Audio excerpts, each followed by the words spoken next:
Good afternoon, everybody. It is Wednesday, it is noon, and that means it's time for Moments in Medicine Live, which is a live broadcast that we bring you every Wednesday right here on the Nebraska Medicine Facebook page. Dr. Dan Firestone is my guest today, and we're talking about some of those things that happen now that the weather has gotten cold, it has gotten slippery. Slips and falls can happen, so we're going to talk about the best way to address some of those issues. Thank you so much for joining us today, Dr. Firestone. I appreciate you guys having me here.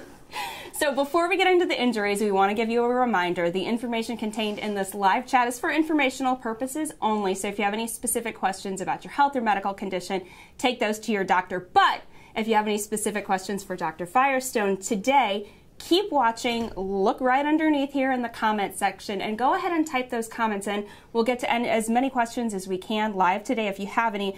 We're gonna start talking about some of those winter issues related to slips and falls and shoveling, but I'm gonna tease ahead a little bit. This is a hand and wrist expert, so we're gonna talk a little bit about carpal tunnel syndrome as well. So if that affects you or someone you know, I definitely would encourage you to tune in or go ahead and share this video right now. So shall we get to business? I think we should. Slips and falls. Obviously the weather that we've seen over the last couple weeks, they happen a lot.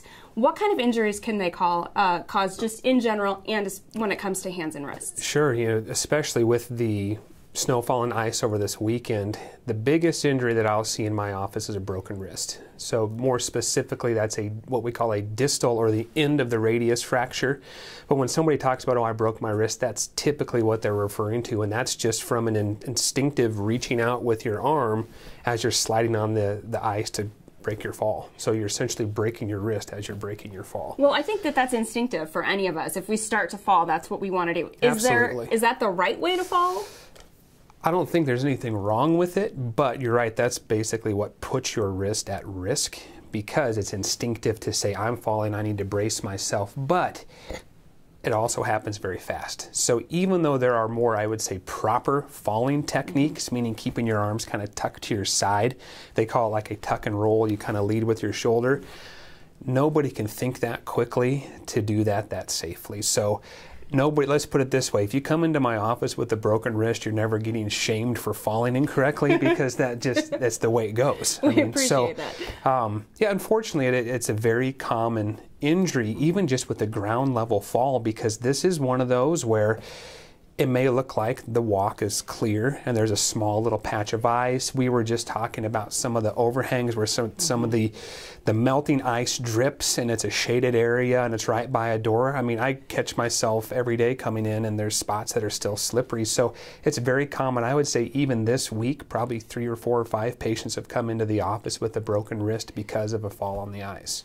You're not sitting in there like, woohoo, more broken wrists today. You don't want people to fall in the first place. Absolutely. But I mean, the climate we're in, it's kind of unavoidable. Yeah. And I expect it this time of year to have kind of an uptick of patients with that injury because it's more common and you like to say it's preventable, but in a way it's unavoidable because it's gonna happen even no matter how safe we are. It's just, if you can avoid some of those things, those areas that if they haven't salted it, avoid that. I mean, the salt really does help, but it's those kind of tricky areas. They call it black ice where you can't really see it, or going down inclines or declines. Those are the type of things. Find a railing, hold on to a railing, and even then walking sometimes in the snow is a little bit safer because you're not directly on that slippery surface. I think a lot of us might not be of an older age yet, and we think like maybe it's just older people that fall, but that's not true. Absolutely not true. It can happen to all ages. A couple of things to consider as you age, or if there's an aging population, you do have to account for the fact that some of those ground level falls may cause a more serious break because the bone is a little bit softer, but it can happen to all ages. And I see people that otherwise you would consider to have pretty strong bones, if they fall with enough force, they can definitely have an injury. Let's talk about snowblowers, because I think a lot of people might not think of that as a source of an injury this time of year, but it's something you see a lot of. What happens? So snowblower injuries, when they happen, can be pretty scary, and typically what it is, and we kind of talk through the warning signs of how you can either predict that a snowblower injury may occur or what to avoid. So it's the thick heavy, wet snow, and it's because the snowblower gets clogged. So it's essentially, I guess I should back up. The injury occurs because the hand is being put in to dislodge the snow that has clogged up the snowblower. And that's that thick, heavy, wet snow that kind of compacts in there. And believe it or not, there's a couple of tricks or tips you can use. People have suggested spraying the intake with some cooking oil, like a Pam spray, so then the snow doesn't stick into it as easily. We're going all Pinterest here today. We're going all Pinterest. Or taking the handle of your broom or your shovel, because you can stick that in there to dislodge it. And the other thing to think is, even if you don't have it engaged, or if you think you've turned it off, it's still possible that that rotor is still spinning. So again, nobody's intending to hurt themselves, and all they're trying to do is say, hey, my snowblower is clogged, I need to unclog it to keep it working. And then accidentally the rotor's still going, and even with a glove on, it pulls the hand in, and that can be a pretty dangerous injury to your fingers. What kind of injuries do you see? I mean, anything from simple as just a cut to your fingertip or actually losing a finger. You don't want to lose a finger. Nobody wants to lose a finger. You don't want to fall on the ice. You don't want to lose a finger. These things are happening at home while we're trying to clear the snow, while we're living our lives. And I think in a lot of cases, the initial instinct is, did anybody see that happen? And then once you move past that, it's assessing the injury and trying to figure out, do I treat this myself? Do I need to be seen? What kind of signs should people look for when it comes to that question? Yeah, and I mean, if there's any question, it's probably the safest thing to have it looked at by somebody. But I mean, some simple cuts that you can get, I guess if we're sticking on the snowblower part of it, if it's a simple cut in there and you can go wash your hand thoroughly and then maybe cover it with a clean towel or some gauze. If you have that at home and if the bleeding stops within a few to 10 minutes, then it's probably okay to then have it looked at later.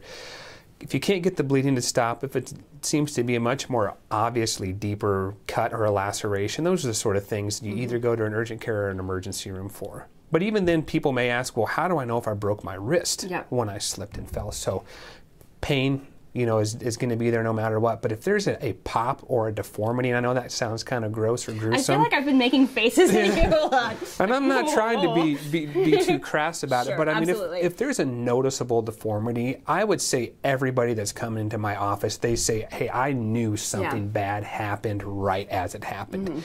And if it's questionable and you still go to the urgent care, they'll probably still get an x-ray, and it may be something very minor.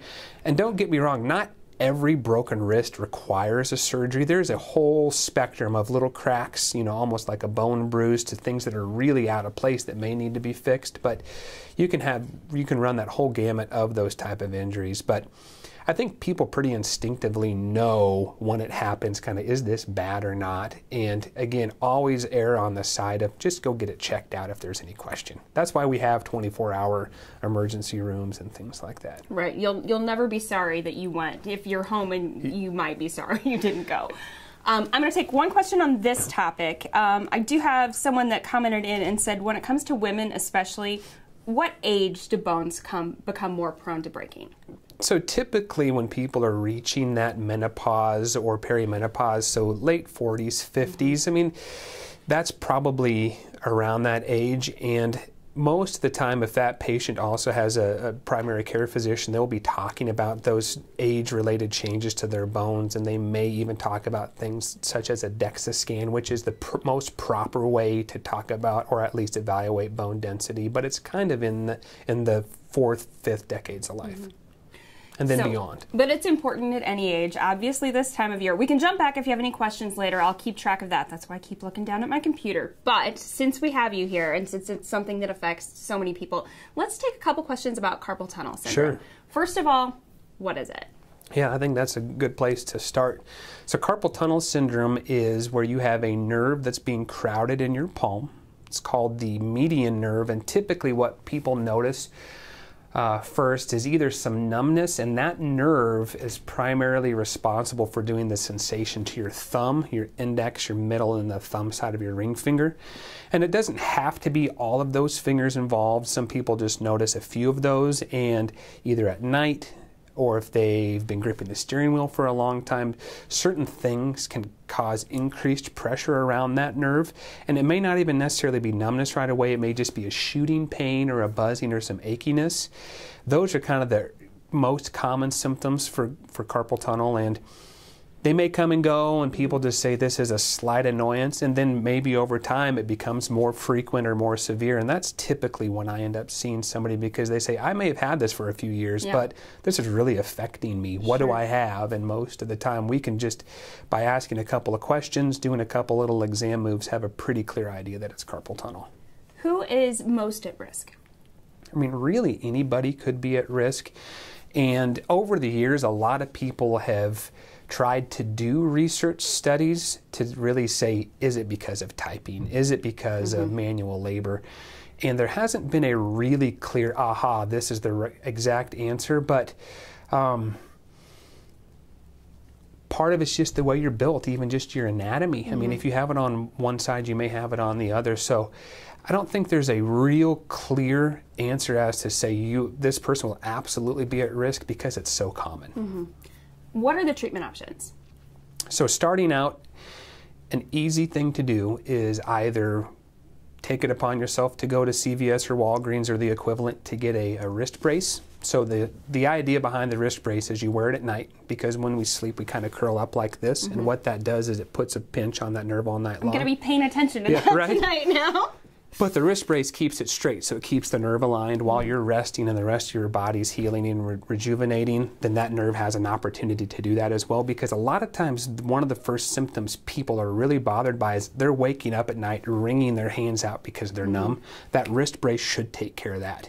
Now, for certain patients, even if they do that, they still have the symptoms with it. But a starting point would be go grab yourself a wrist brace, even before you see a doctor if you want to. That'd be something you could try and say, hey, I've at least tried that. I heard about it on Facebook Live.